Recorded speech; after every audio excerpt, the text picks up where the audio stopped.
Hello students.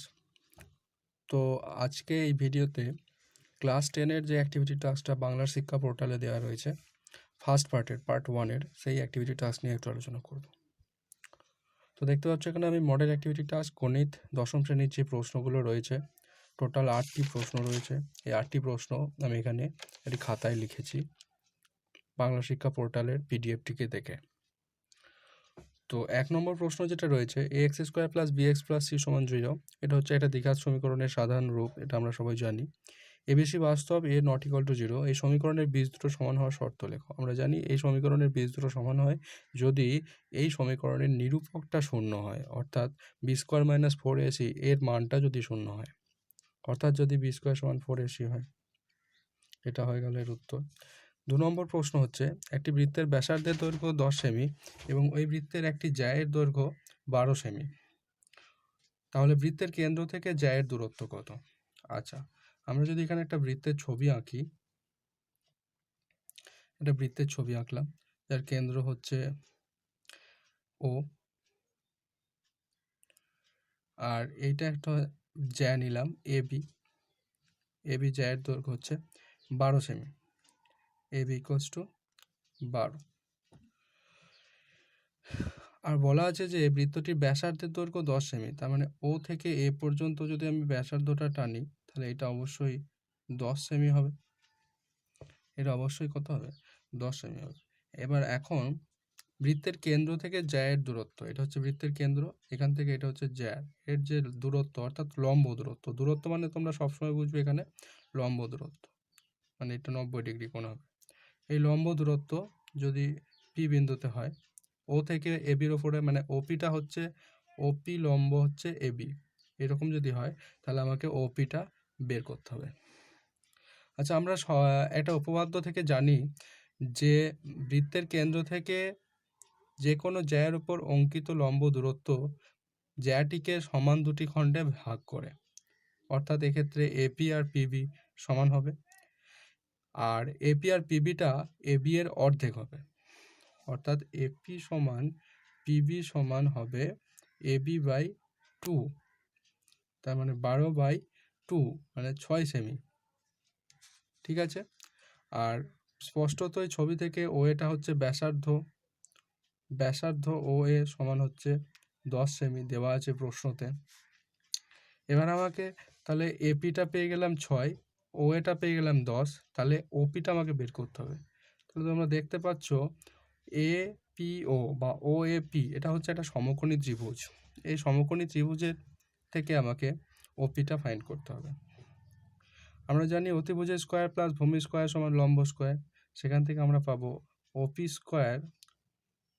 Square সমান OA square minus AP square, অর্থাৎ লম্ব স্কোয়ার সমান অতিভুজের স্কোয়ার মাইনাস ভূমি স্কোয়ার। তাহলে ওপি সমান হবে √of OA square minus AP square, তার মানে √of 10 স্কোয়ার মাইনাস 6 স্কোয়ার। তোমাদের পরীক্ষার খাতায় এত না করলেও হবে, আমি তোমাদের এখানে বোঝার সুবিধার জন্য, যেহেতু এটা এমসিকিউ থাকবে বা 1 নম্বরের প্রশ্ন, তো তোমরা জাস্ট এই লাস্ট লাইনটা করবে, বোঝাই যাচ্ছে ছবিটা এঁকে লাস্ট লাইনটা করলেই তোমাদের হয়ে যাবে। তো 100 - 36 মানে হচ্ছে 64, তার বর্গমূল হচ্ছে 8 সেমি। অতএব বৃত্তের কেন্দ্র থেকে জ্যায়ের দূরত্ব কত হয়ে গেল? 8 সেমি। অতএব কেন্দ্র থেকে জ্যায়ের দূরত্ব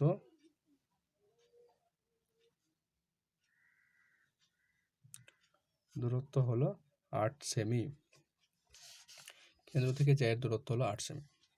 ঠিক আছে, এবারে 3 নম্বর প্রশ্নে আসি। দুটি ঘনকের আয়তনের অনুপাত হচ্ছে 1:8, তাহলে ঘনক দুটির সমগ্রতলের ক্ষেত্রফলের অনুপাত কত? আমি এটা একদম শর্টে করি। 1:8, 1:8টাকে আমি লিখতে পারি 1 কিউব = 2 কিউব। ঠিক আছে, তার মানে এবার বোঝো ঘনকের আয়তনের ফর্মুলা হচ্ছে বাহুর কিউব। তাহলে আমরা এটা ভাবতে পারি যে ঘনকের বাহু দুটোর অনুপাত এক্ষেত্রে 1:2 হবে, কারণ এইটা হচ্ছে 1 কিউব প্রথম ঘনকটার আর আয়তন, আর 2 কিউব হচ্ছে দ্বিতীয় ঘনকটার আয়তন থেকে আসছে। তো সেই জন্য আমরা ভাবতে পারি এখানে যে প্রথম ঘনক আর দ্বিতীয় ঘনকের বাহুর যেটা অনুপাত হবে সেটা হচ্ছে 1:2 2। এবার আমাকে বের করতে হবে সমগ্র তলের ক্ষেত্রফলের অনুপাত। তাহলে সমগ্র তলের ক্ষেত্রফলের অনুপাত বের করার জন্য কি সূত্র হচ্ছে, সমগ্র তলের ক্ষেত্র সূত্র হচ্ছে 6 ইন্টু বাহু স্কোয়ার। তাহলে আমরা এখানে করব 6 into 1 square is to 6 into 2 square. এটা যদি 1 নম্বর থাকে তার জন্য করতে বলছি, আর না হলে তোমরা ভেঙে করবে। এখানে ধরে নিতে হবে যে ধরি ঘনকটির বাহু দুটির দৈর্ঘ্য এক্স ও 2x। তাহলে সেখান থেকে সমগ্র তলের ক্ষেত্রফল একটা পাবে 6x স্কোয়ার আর একটা পাবে 6 ইন্টু 2x এর হোল স্কোয়ার। এইভাবে তখন অনুপাত বের করবে। তো 6 কেটে যাবে দুদিক থেকে, এখানেও যেমন 6 কেটে গেছে, তো x square is to 4x square হবে, তার মানে 1:4 হবে। এইভাবে তোমরা করতে পারো, অর্থাৎ উত্তরটা এখানে হবে 1:4। এবার নেক্সট অঙ্ক যেটা আছে আমি সেটাতে আসি।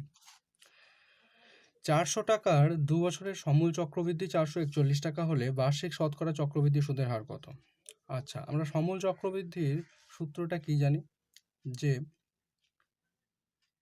p into 1 plus r by 100 whole to the power n। এটা হচ্ছে সমূল চক্রবৃদ্ধি, সমূল চক্রবৃদ্ধি।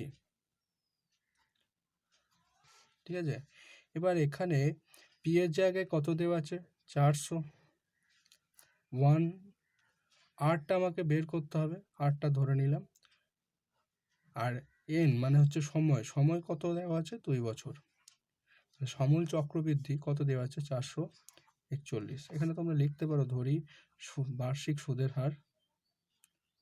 হার 8%। ঠিক আছে, তাহলে এটা লেখা যাবে। এবার 1 প্লাস r বাই 100 এর হোল স্কোয়ার ইকুয়াল টু কত হয়ে যাবে? 441। যেহেতু 400টা বাঁ দিকে গুণ হয়েছে, ডান দিকে নিয়ে গেলে সাইড চেঞ্জ করলে নিচে চলে আসবে। তাহলে এখান থেকে পাবো 1 প্লাস r বাই 100 এর স্কোয়ার ইকুয়াল টু 21/20 তার হোল স্কোয়ার। এখান থেকে আমরা লিখতে পারি 1 plus r by 100 equals to 21/20. This implies r by 100 equals to 21/20 minus 1. Therefore r equals to হয়ে যাবে, এটা আমরা যদি বিয়োগ করি ভগ্নাংশের বিয়োগ, 20 লসাগু হবে 21 মাইনাস 20, অর্থাৎ 1/20 আসবে। আর 100টা যেহেতু বাঁ দিকে গুণ ভাগ হয়ে আছে, ডান দিকে গেলে গুণ হবে, 20 5 100 অর্থাৎ 5। তাহলে আর এর ভ্যালু কত আসবে? 5, অর্থাৎ 5%। সুদের হার কত? 5%। সুদের হার হচ্ছে 5%। এটা x 12 y আর 27 ক্রমিক সমানুপাতি। এটা হলে x ও y এর মান নির্ণয় করো। আচ্ছা, এখানে 4টি সংখ্যা, আমরা সাধারণত জানি ক্রমিক সমানুপাতির ক্ষেত্রে 3টি সংখ্যা থাকে, যেখানে 4টি সংখ্যা দেখে রয়েছে।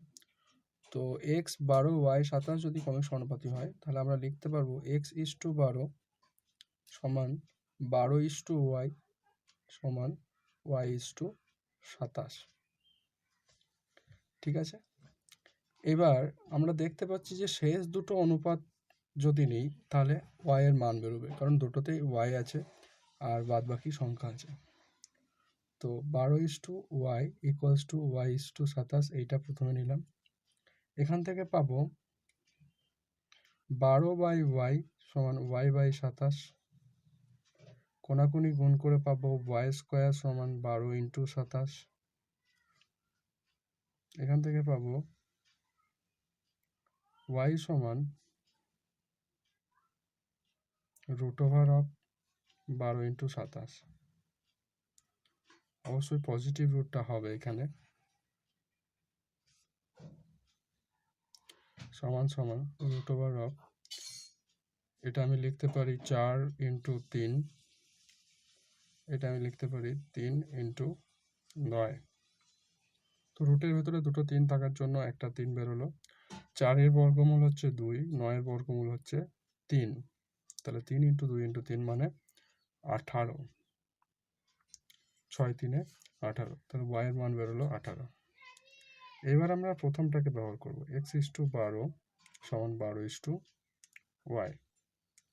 এখান থেকে আমি এক্স এর মান বের করবো। তাহলে এক্স ইস টু 12, এখন যেহেতু ওয়াই এর মান হয়ে গেল 18, তাহলে এটা 18, তাহলে এক্স সমান হয়ে যাবে ওইদিকে 12/18 ইন্টু 12। 6 3 18, 6 2 12, 3 4 12, 4 2 8। অতএব তাহলে এক্স এর মান বেরোলো 8 আর ওয়াই এর মান বেরোলো 18। এটা হচ্ছে আনসার। নেক্সট 6 নম্বর অঙ্ক যেটা রয়েছে, অকেন্দ্র বৃত্তের এবি একটি ব্যাস, সি বৃত্তে অবস্থিত একটা বিন্দু, অ্যাঙ্গেল ওবিসিটা হচ্ছে 60 ডিগ্রি, তাহলে অ্যাঙ্গেল ওসি এটা কত? ছবি আঁকি। অকেন্দ্রীয় একটা বৃত্ত, এবি হচ্ছে একটা ব্যাস, ব্যাস মানে সেটা অবশ্যই ব্যাসার্ধকে কাট করে যাবে এবি। সি হচ্ছে বৃত্তের অবস্থিত একটি বিন্দু, বৃত্তের ভেতরে অবস্থিত একটি বিন্দু, মানে বৃত্তের ওপরে। সি হচ্ছে বৃত্তের ওপরে অবস্থিত একটি বিন্দু। এবার ওবিসি যে অ্যাঙ্গেলটা রয়েছে, ওবিসি মানে এটা হচ্ছে ওবিসি যে অ্যাঙ্গেলটা, মানে এই অ্যাঙ্গেলটা, এটা হচ্ছে 60 ডিগ্রি। তাহলে আমাকে ফাইন্ড করতে হবে ওসিএ, এই অ্যাঙ্গেলটা আমাকে ফাইন্ড করতে হবে, এই ভেতরের অ্যাঙ্গেলটা ওসিএ। আচ্ছা ঠিক আছে।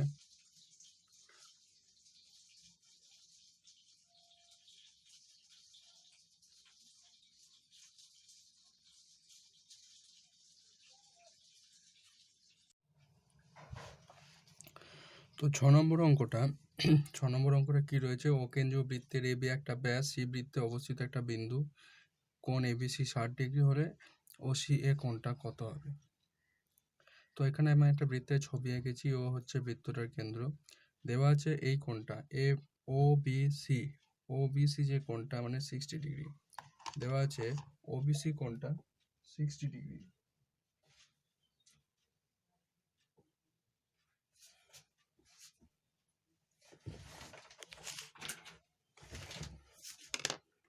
মানে এই যে কোণটা রয়েছে, এই কোণটা হচ্ছে 60 ডিগ্রি, ওবিসি এই কোণটা হচ্ছে 60 ডিগ্রি। আমাদেরকে ফাইন্ড করতে হবে ওসিএ মানে এই কোণটা। তো দেখো ওবি ইকুয়াল টু হচ্ছে ওসি, দুজনেই হচ্ছে ব্যাসার্ধ, তাহলে ওবিসি ট্রায়াঙ্গেল থেকে আমরা পাবো, ওবিসি ত্রিভুজ থেকে আমরা পাবো, যেহেতু এই দুটো বাহু সমান, তাহলে তাদের বিপরীত কোণগুলো সমান হবে, মানে ওসিবি কোণটা হয়ে যাবে ওবিসি কোণের সঙ্গে সমান। সেটা কত দেওয়া আছে? 60 ডিগ্রি। আবার আমরা জানি অ্যাঙ্গেল এসিবি এটা হচ্ছে অর্ধবৃত্তস্থ কোণ, অর্ধবৃত্তস্থ কোণ, তাহলে এটা হবে 90 ডিগ্রি। আর এসিবি মানে কোনটা, কোণ ওসিবি প্লাস কোণ ওসিএ, ঠিক আছে?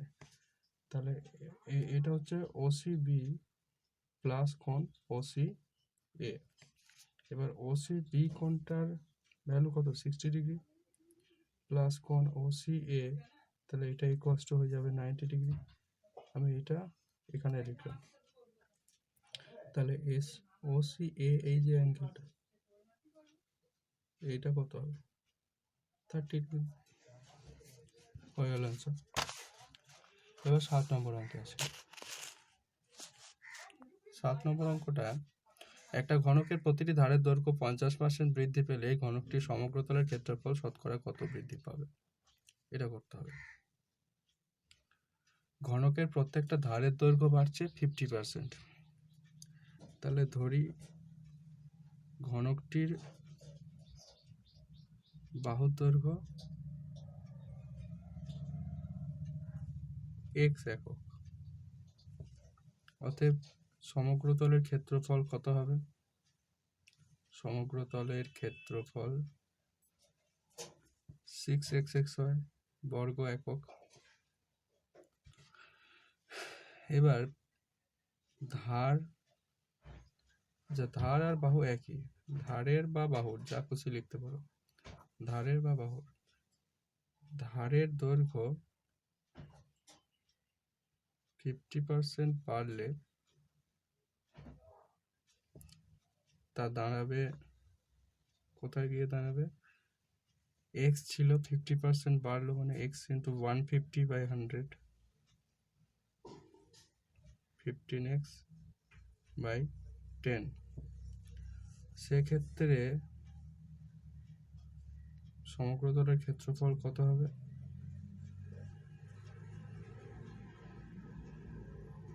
ক্ষেত্রফল হবে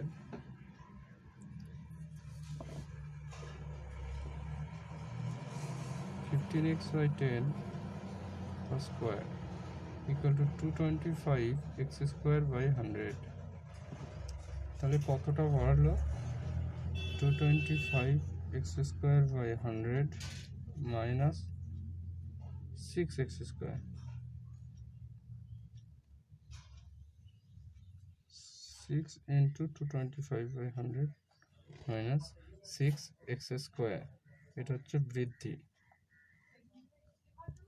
ঠিক আছে, তাহলে এটা যদি করি 6 কমন,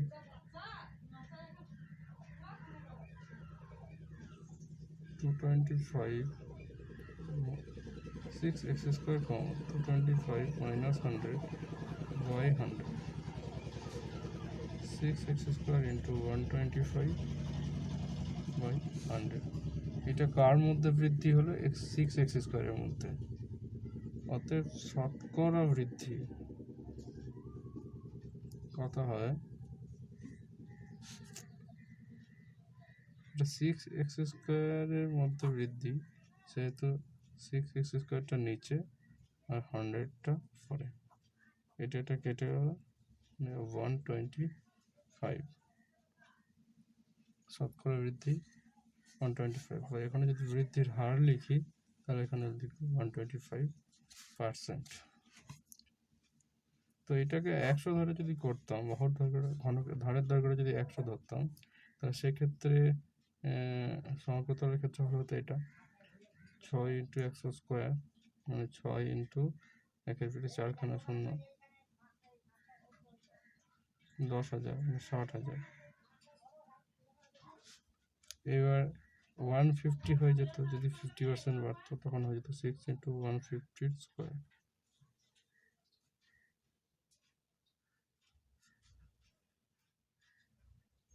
22,500।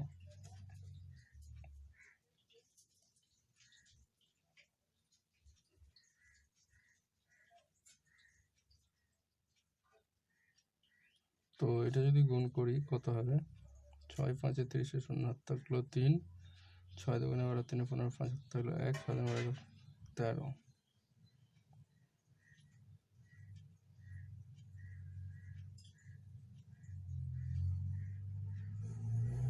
1,35,000। কতটা বৃদ্ধি হলো, 1,35,000 বিয়োগ 60,000 বাই 60,000, কার মধ্যে বৃদ্ধি হলো, 60,000 ইন্টু 100%। এটা যদি ক্যালকুলেশন করি আমরা দেখা যাবে 5, 6 আর 7 13, 75। এখানে দুটো জিরো কেটে যাবে,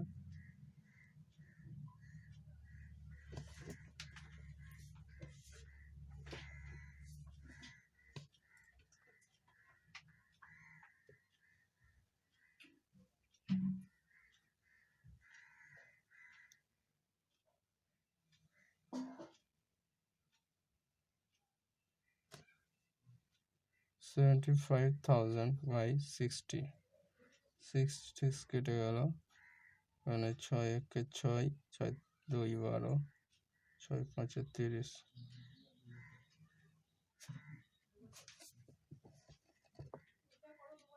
আচ্ছা 600 ছিল মানে দুখানা জিরো কাটবে, তো 125 এভাবেও করতে পারো। লাস্ট অঙ্ক যেটা রয়েছে 2x + 1 + 3/2x + 1 = 4। এটা যদি সলভ করি তো আমরা এটাকে a ধরে নিলাম সুবিধার জন্য, = 4, যেখানে a সমান হচ্ছে 2x + 1। তাহলে a² + 3/a = হচ্ছে 4। তো square minus 4a plus 3 equal to 0, square minus 3 plus 1 0।